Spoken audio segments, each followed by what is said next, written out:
Jadual harian Hana selalu sibuk. Jadi, saya kekal sihat dengan Vida C.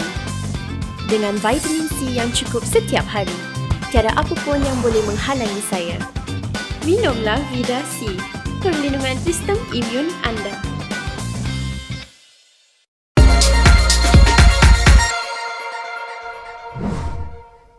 Good evening and welcome to Kini News. Today we take a look at how one Umno Supreme Council member has put the entire party's Supreme Council under quarantine after he tested positive for Covid-19. After that, we take a look at why Azmin Ali thinks Gerakan will help Perikatan Nasional attract millennials. All that and more on tonight's Kini News. On Friday, Umno Supreme Council members gather in Jandabai. The agenda was clear: to determine the party's political future. But little did they know they had an uninvited guest, Covid-19. Umno Supreme Council member Johan Abdul Aziz tested for Covid-19 on Saturday, a day after the meeting, and the results returned positive on Sunday. Those who were exposed to Johan included Umno President Ahmad Zahid Hamidi, who chaired the meeting. Zahid has since been placed under quarantine. So far, it is unclear how many other members have been infected, as the average incubation period of the virus is between 5 and 6 days. Yesterday, Malaysia Kini reported that the meeting had decided for UMNO to sever ties with Bersatu when the emergency proclamation is lifted. Bersatu currently leads the PN federal government. The emergency is set to expire in August. Now, when I say Gerakan, what comes to mind? If you asked Azmin Ali, he would tell you it's actually the ability to attract millennials. Gerakan appears to be making a comeback from political obscurity after being accepted into Perikatan Nasional. Today, Selangor PN Chief Azmin Ali revealed that Selangor Gerakan has been appointed to the state PN leadership. With Gerakan on board, Azmin believes PN will be able to win over the people's support, particularly among millennials. According to the former PKR leader, this is because Gerakan's entry into PN affirms its policy of inclusivity and celebration of diversity.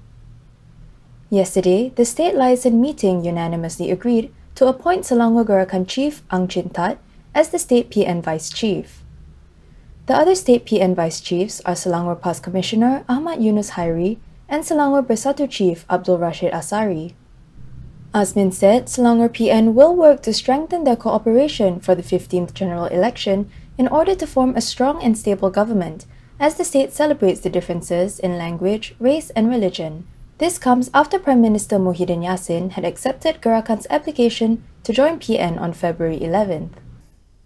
It is a big day for thousands of students today in Malaysia as they sit for Sijil Pelajaran Menengah or SPM, the exam that, as I was told when I was 17, practically determines one's future.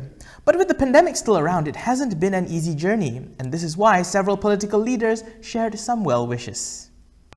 Almost 500,000 students across the country will be sitting for the Sijil Pelajaran Malaysia SPM 2020 examination today. For the 401,105 SPM students this year, not only will they need to bring writing utensils, they'll also need to bring face shields as the country continues to battle COVID-19. With the Bahasa Melayu 1 and 2 papers being taken today, several political leaders have sent their well wishes. Saya bagi pihak Parti Amanah Negara mengucapkan selamat maju jaya kepada murid-murid sekalian yang menempuh peperiksaan mulai besok. Dan insyaAllah dengan semangat, ketekunan, kerajinan yang ada, saudara akan berjaya pada peperiksaan SPM pada kali ini. Terima kasih. Salam semua, apa khabar? Saya Zafrul ingin mengambil kesempatan ini untuk mengucapkan selamat berjaya kepada semua yang akan mengambil peperiksaan SPM pada hari esok. Saya tahu peperiksaan SPM kali ini berbeza dengan tahun-tahun yang lepas, di mana biasanya pada masa ini keputusan SPM pun dah keluar. Saya percaya semua dah biasa dah dengan belajar online ini. Saya tahu, saya dengar lah beberapa pun stres dengan pembelajaran online. Tetapi saya percaya insyaAllah semua akan berjaya dan all the best untuk esok. Terima kasih. Saya ingin ucapkan selamat berjaya, buat dengan baik dan bersabar. Saya akui SPM kali ini berbeza dengan SPM yang pernah diduduki oleh semua orang di Malaysia. Dengan keadaan pandemik, sekolah buka tutup, penangguhan SPM kepada satu waktu dan kemudian dengan SOP yang pelbagai, ini merupakan satu saat yang getir bagi anda semua. Dan saya yakin guru-guru sentiasa memberikan semangat dan juga memberikan dorongan kepada anda semua untuk berjaya. Candidates at a total of 3,301 SPM examination centres nationwide would be required to submit a completed health declaration form every day before they enter the examination hall, besides having their body temperatures taken and wearing face masks for the duration of the examination. Those who test positive for COVID-19 or are identified as a close contact will not be allowed to sit for the examination on that day, but can sit for the rescheduled examination after providing relevant documents. With one case out of the way, Malaysia Kini Stephen Gan may soon face another. What could it be this time? The police have opened investigation papers on Malaysia Kini Editor-in-Chief Stephen Gan and Klang MP Charles Santiago under the Sedition Act and MCMC Act. This is after two separate police reports were lodged by an individual from a Kedah-based NGO. The police report was lodged over comments made by Gan and Santiago after last Friday's federal court decision which found Malaysia Kini guilty of contempt of court. Kuala Muda OCPD Azli Abu Shah confirmed the investigation. However, he said that Gan and Santiago have not been contacted yet over the matter. On Friday, Malaysia Kini was fined 500,000 ringgit for contempt of court by the federal court in relation to the news portal's readers' comments. Contempt proceedings against Malaysia Kini and Gan were initiated by Attorney General Idrus Harun over comments left by readers on the news website in June last year. Following the decision, a donation drive by Malaysia Kini raised over 500,000 ringgit in a matter of hours to pay the fine levied by the federal court. Former Prime Minister Najib has raised questions on birthday celebrations during this movement control order after he saw pictures of DAP's Lim Kit Siang celebrating his birthday.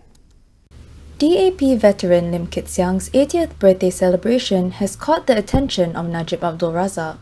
Not because he wasn't invited, but because the former Prime Minister pointed out that birthday celebrations with family members living separately was clearly against the latest MCO standard operating procedure. Najib said this on Facebook after sharing a photograph of Kit Siang preparing to blow candles on a birthday cake with several family members, including his son Lim Guan Eng, who was seen cheering him on.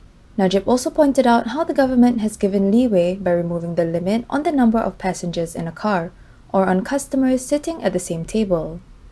He said that meant it would not be wrong for all of Kit Siang's family members to ride in one MPV to celebrate his birthday at a restaurant. However, the Pekan MP questioned if that meant a birthday celebration at home is wrong, but it is okay to celebrate at a restaurant. Based on Najib's post, it is unclear where the celebration was held. The government's latest MCO SOPs allow for travel according to vehicle capacity, but dining at the same table in a restaurant will be subjected to the table size to maintain social distancing. And that's a wrap for this evening. For more stories, go to KiniTV.com. Don't forget, we also post the latest headlines to Instagram, Twitter, YouTube, and Facebook, so do follow us there to get the latest news updates. If you like what we do, support this channel by subscribing and also click on the bell icon so that you will never miss any news again. If you're heading out, don't forget your mask. And if you can, do stay at home. I'm Daniel Anthony. Thank you for watching. And as always, stay safe, Malaysia.